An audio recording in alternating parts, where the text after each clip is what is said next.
Yo, what's up? Welcome back. Welcome if you're new. My name is Mark, and today we're back with another episode of Daemons of the Shadow Realm. This is episode 10, and where we last left off at the end of last episode, we got to discover a place called the Lost House, which was created by the Tadara clan's Daemons, or at least two of them, I think.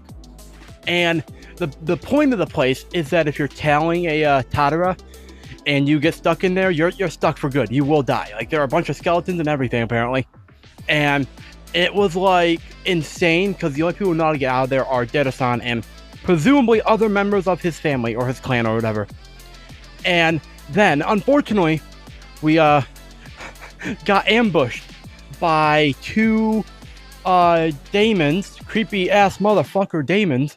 They were ugly as fuck, bald, and ugly as fuck. And on top of that, we also got to see them unfortunately kill 2 out of the 3 people telling us. And so that's 2 out of 3 information givers that we don't have. And it's just really unfortunate. But last episode was really good, and this episode as well was also really good, and I want to talk about it today. But as always, you can check it out, the reaction to it, in the description down below, and in the pinned comment. The link will take you directly to the post, so you can become a member, watch it, and then come back here for the review. And if you become a member, you also get like you get a shout out. You, as usual, you get a shout out, and you get access to exclusives and stuff like that. The prices on my tiers are also lower, like half off lower for good, at least for now. Probably for like a next like season or 2. And with that said, I want to get into it. But as always, if you're new here, strap in. If you've been here before, you know what to do. Like and subscribe. And grab your snacks, grab your drinks, grab your notebooks, because I took a lot of notes, and let's talk about the episode. So, this episode starts out with, basically meeting the 2 creatures. I don't know what's like creatures, 2 Daemons. We know what they are, they're Daemons. And Dedasan asks a very pertinent question. How and why did they enter the clan's lost house? That is a very valid question. I don't know how they did it, but I can guess why. I'm pretty sure, and I wrote down, were they sent to keep the tellers quiet? That's the possibility that I have. But also I wrote down the thought of, were they already there? But from what we learned, it appears they were not there already, from the looks of it. But basically, we get to learn about a little bit of the backstory between Left and Right and these 2. Long Arm and Long Leg, they are, they met them over 1,000 years ago. And Left and Right helped a monk with the power of seal. They helped them seal the 2 Daemons, and Mount Yomu, which now is like modern day Mount Bandai, became a different mountain after it erupted apparently. And I think because they said a traveling monk and one with seal. I'm assuming the traveling monk is the one with seal. That's what I wrote. That's how I interpreted that. It could be 2 extra people, but I'm pretty sure it was just the monk. Maybe. But I also wrote down they probably have a grudge. And, yeah, they definitely have a grudge, bro. I mean, to be fair, you can't exactly blame them for getting sealed away for 1,500 years, give or take. No, 1,200 years. You can't exactly blame them for having a grudge. I'd have a grudge, too, if I were them. Truth be told. Even if what I was doing, was, eating the flesh of people, I'd probably still hold a grudge to whoever sealed me away for 1,200 years, bro. You're like, damn, that's gotta suck, bro. I mean, they deserved it, obviously, but, yeah. Anyways, turns out they were sealed, still, until just recently when a nice master just, dispelled the seal the other day. Now, I wrote nice because, obviously, to us, they aren't a nice guy if they release the seal on these 2 people. And I wrote down, what the fuck? Why? I even asked that in the reaction. What the fuck? Why? And then we also learned that they like the flesh of children. Because of course they do. Why wouldn't these man-eaters like the flesh of children? That's like the most stereotypical ugly monster thing, is that they like eating the flesh of women and children and men and people in general, but especially children for some strange reason. And they were looking at Yuru and them, and they thought Yuru was looking ripe to them for the most part, but apparently whatever the fuck they mean. But one of them's like, he's looking good, but he's probably gonna be sinewy and stuff. And I don't know what the fuck that means. Except, I guess it's not. It's like raw. I I I don't know why I'm trying to understand what the fuck they're saying, but I am, and I don't get it. Let me know in the comments down below what they actually mean. There's a fly flying around my room. Anyways, they're trying to figure out who the one with a seal is, which is smart. That's a very smart move, because if left and right is there, then the master of seal and the twins would have been born and all that. Like they know. And so Data has the bright idea, genuinely bright. I'm not being sarcastic. Like, this is a bright idea, to pretend to be left and right's master. And right, I'm pretty sure right is the dude, left is the girl. Right, he's about to be like, why the fuck, essentially. He doesn't actually say that, obviously, but he's like, why the fuck would we do? But then he's cut off by looking at left, and she's looking at him dead-eyed, staring. And like, she understands that if they keep that, like, if they keep Yuru out of the idea of being the daemon wielder of them, that, like, it's safer, and he understands it, so they go along with it, like, yes master and stuff like that. And so that's cool. It's all I'm always happy to see Deda-san, man. I love him so much, man. He's arguably my favorite character. He's probably my favorite character, if I'm being like, real quick, if I'm doing a top 5 character off bat, Deda-san, yeah, Deda-san, Jin, Gabby is interesting. I don't hate Yurdu. That's 3. 4 would be Yurdu, maybe. Either Yurdu or his dad. And then Hagure Sensei. Hagure Sensei, I love his Daemon so much, man. But like, that's probably my top 5 favorite characters. It's pending until we meet. I'm probably gonna do, honestly, I'll make a video talking about my favorite characters from the show when the show finishes in like 14 episodes, I think, because there's 24. Anyways, I got off track. So the fight starts, really, and the long leg and long arm, they know how to fight, which I'm not surprised. I'm not surprised that they know how to fight, but it's pretty cool, and they're even on par with left and right, kind of, for the most part. And long leg does actually a pretty cool move of like spinning his I think he's a him, spinning their legs around into like a corkscrew, and then spinning out and hitting left. That was really cool, honestly. I actually really liked that move. That was a pretty cool move. Anyways, the fight happens, and according to those two, at some point they're like, to left and right, they're like, you're not as strong without seal or break or whatever. And like, yeah, I guess so. And so meanwhile, while that's going on, Deda-san and Yurdu are questioning the granny, and they're like, yo, who the fuck sent you? Clearly they're not your Daemons, but who the fuck sent you? And it took a minute, but turns out the Kagemoris, as we are not surprised, the Kagemoris sent them. And Yurdu's like, yo, not all Kagemoris are the same, so which one specifically? And the granny is like, it was Asuma-san, and I'm not surprised. I honestly, I'm not surprised. But how he did it is actually very smart to me. But we'll talk about that later. And, but the interesting thing is they were told not to harm them and to tell them within reason, which is cool. Whether that's because, it's probably because I don't think Asuma wants them dead. That's the thing. Because, like, he's, as we learn, and as Yurdu remembers, Asuma's like, yo, not left and right, break and seal can continue to exist, but they should be controlled by a proper organization. So I don't think he wants them dead, at least not right now. Which makes sense as to why they were told not to tail them, not to harm them, and to tail within reason. Or it could just be because they know that they're probably not that strong. An interesting thing also we learned that the granny and them, they left their Daemons behind because they'd be sensed, and that's, yeah, smart, man. They still realized it. They still were noticed, but like, not as easily, I guess. And so, meanwhile, we get to a scene of Asuma-san and his daemons, and yeah, don't like that scene at all. At all. No, thank you. That scene was not great. It was creepy. Don't get me wrong, the designs of what we saw, at least of one of the daemons, of his daemons, was dope. But the scene itself was really creepy because one's in the light, then all you see in the shadows and the darkness behind him is just two red eyes. Like, can they be any more creepy? But they fit him perfectly. The aesthetic that they give off and the vibes fit him perfectly. It's actually funny. And so, let's see here, the granny.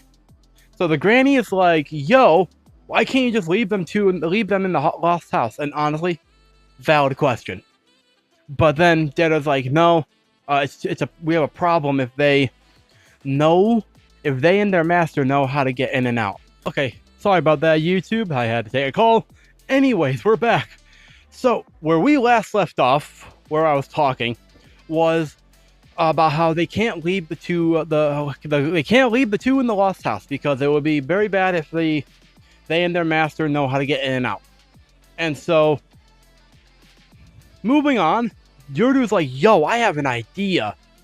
What if I go hunting for the master of those two daemons? If I find the master, then these two daemons will prioritize protecting the master. And that sounds good on paper, but then I asked a simple question of, do these daemons, Long Leg and Long Arm, actually care about their master enough to protect them? Because if they don't, if they'd be willing to like ignore the master and just do this, if they had like continue doing what they're doing at the risk of like becoming stray daemons, they might do that. And so the plan might not work. But then Yuru's like, yo, I'm going hunting, so he's about to do that, but then he asks the granny for help. And so the granny, she sighs, and she's like, fine, I have no choice. And then we see that she's strapped, bro. She's strapped with like 4 or 5 knives. And she's a terrifying housewife, and she has to get home to her husband to cook for him. And that's genuinely kind of sweet, honestly. And I wrote down about how this is very similar to Fullmetal Alchemist. I almost said Fullmetal Alchemist Brotherhood, but the story of Fullmetal Alchemist. It's very similar, because in that show, or story, I should say, there's also a housewife there who's very dangerous, bro. So the author definitely is good at making terrifying housewives, because even I was like, oh, she's actually kind of dangerous, bro. Yeah. Anyways, moving on. They get into it. They're fighting. Deda-san's leaving, distracting them with left and right. And then Deda-san finally finds a moment to, be like, yo, I'm gonna access the armory in the house. Unfortunately, he's distracted, and it doesn't happen right away. But then, moving on, I have a question that I wanted to ask. Because I don't know. We could have been told this already early on. I just don't remember. That's very real. I take a lot of notes. So if I went through all my notes, I might find this answer. But just in case, do we know if a master can have multiple pairs of daemons? And if yes, what is the limit? Or are Yuru and Asa going to be the exception because of seal and break and left and right? Sort of thing. Are they the exceptions? Or can masters just have multiple pairs of daemons as long as the daemons get along and all that? And if yes, what is the limit? And how would that break any laws of the universe or something? I don't quite have a way to describe it, but that's what I'm thinking. But anyways, the fight's happening, but then Long Leg is doing his thing, about to kill someone, I think, but then he gets shot by Deda-san with a goddamn sniper rifle. He's there, camouflaged up, and bro is serious, man. Deda-san is very, very serious. And the way he got all serious and talking about how he basically was like, yo, don't fuck around on my turf. And he's getting all serious about how, like, not grudges can't stand up to modern technology, and he's not wrong to an extent. And I let the intrusive thoughts win and wrote down he got even hotter. He did. I'm not gonna lie, he did. And turns out he blinded Longleg. And also turns out he's gonna be permanent, bro. But moving on, now that they're distracted, that he's shot them a little bit, left and right, tag team them, and basically slammed them together. Hard, might I add. It was that, damn, that's gotta hurt, bro. And unfortunately for everyone else, they grabbed the granny. They found her. And because apparently they need to eat to heal, which makes sense. They like eating the flesh of children and women. So there's that. They're also commenting about how they grabbed the granny, about how because she's a woman, she's like softer or whatever. I wasn't quite following that train of thought, man. But Granny is like, yo, you don't want me, you want the kid. He's the one who's gonna get Seal next. And I know, I can already imagine a lot of people are gonna have problems with that. To an extent, I might. But I also can't blame her at all for ratting on them. She wanted to save her skin. And it kind of worked in the end, kind of. But like, she wanted to save her skin. And to be fair, she's not friends with Yurdu. She's a housewife who was being told to tell someone or some people, and she has a husband and maybe a child to get back to. I don't know. But the point is, I don't blame her for ratting out Yurdu, because she's trying to save her life and go back to her husband. And yeah, I can't blame her. And so meanwhile, the long leg and long arms, they're talking about that, about the boy, about Yurdu being the seal. And she's waiting. She's actually waiting. She has a plan. Her plan is to wait until their grip loosens just enough, and then she'll slice, right? Cut. Close enough. She'll cut their wrists, the tendons in their wrists, and be freed. And honestly, I believe her. If they had actually loosened up a little bit enough, I believe that she could do it. Genuinely, don't fuck with a terrifying housewife that's strapped with knives, bro. Anyways, unfortunately for her, they were gonna eat her anyways because they still need to heal. But a hatchet comes flying in, the hatchet that Yurdu has, and he saved her, and says that she has a family waiting for her. And that is true.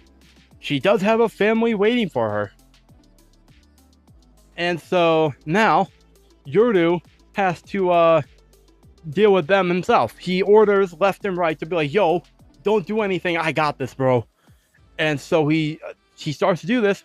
Meanwhile, Long Leg and Long Arm, they're arguing about what to do with him, because if they kill him, then he'll come back to life with Seal. And then one's like, yo, we can just kill him again. But the other's like, yo, left and right aren't gonna just let us do that. And so they're in a conundrum. That is a valid conundrum, because they're so scared of Seal.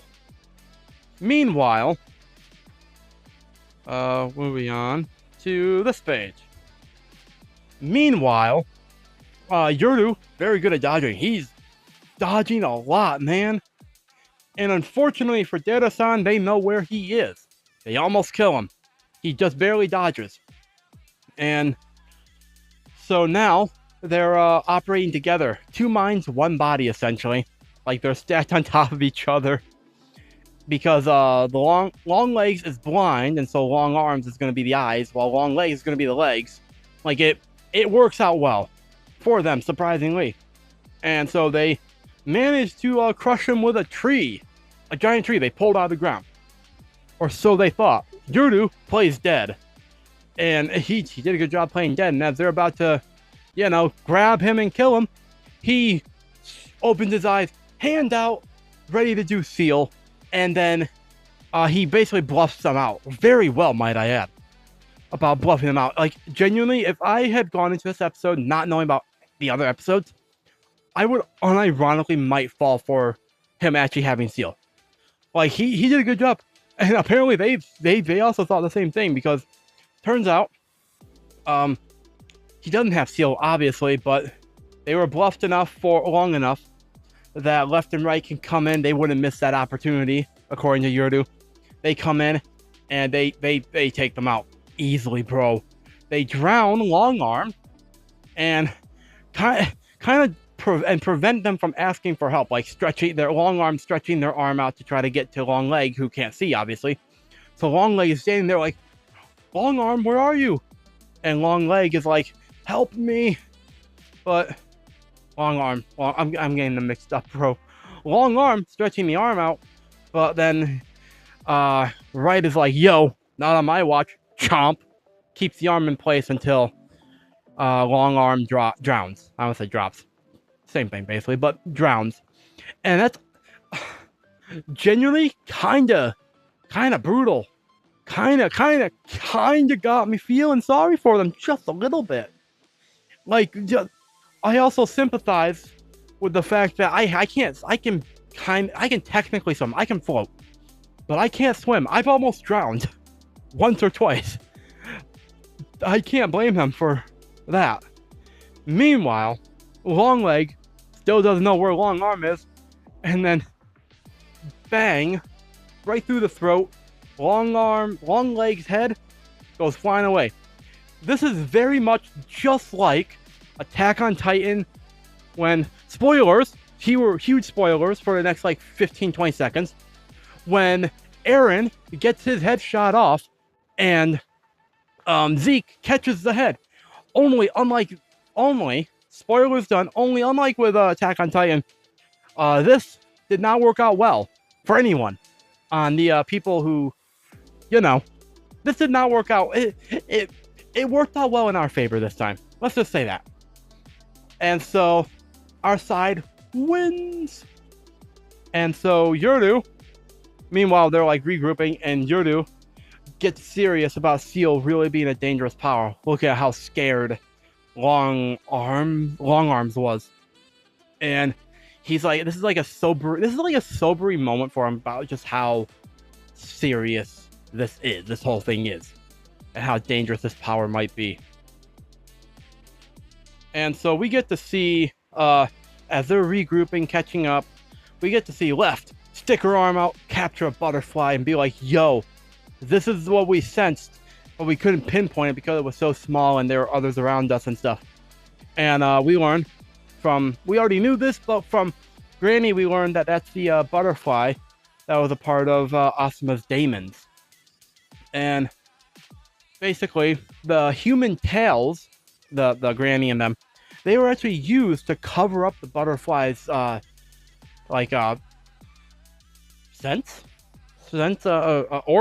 I'm not quite sure. But basically, they were used to cover up, to focus on the butterfly, to focus on the humans instead of the butterfly, which honestly, really, really smart. And so, now, that's where the episode ends. The last thing I wrote down is, this might be a hot take, but I hope we see the Granny housewife again. I think she could actually be an ally, despite what she did.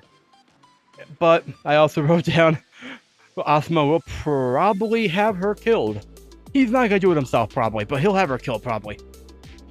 But like, I think we could probably turn her into an ally. Sure, what she did, not great, but also understandable given the situation and the fact that she doesn't know Yurdu or any of them, so it's not like she has like a personal stake in them. So like, you can't actually blame her completely for it. You can be mad, yeah, but you can't say she made a wrong decision, because in this situation, I don't think there was a wrong decision. But anyways, this was a great episode. I had a lot of fun with this, and I hope you all enjoyed this episode as well. Let me know what your thoughts are on the episode and everything I've said in the comments down below. Patreon, as always, down below for the reaction and all that. And yeah, with that said, I am gonna wrap it up here. Make sure you hit that like button, subscribe, and ding that notification bell. Hype the video in the YouTube mobile app, and if you join the Patreon, you get a shout out at the beginning of my videos. Yeah, thank you guys so much for watching, and until next time, my name is Mark. Never stop being yourself, stay safe out there, and We'll see all you incredible people in the very next video.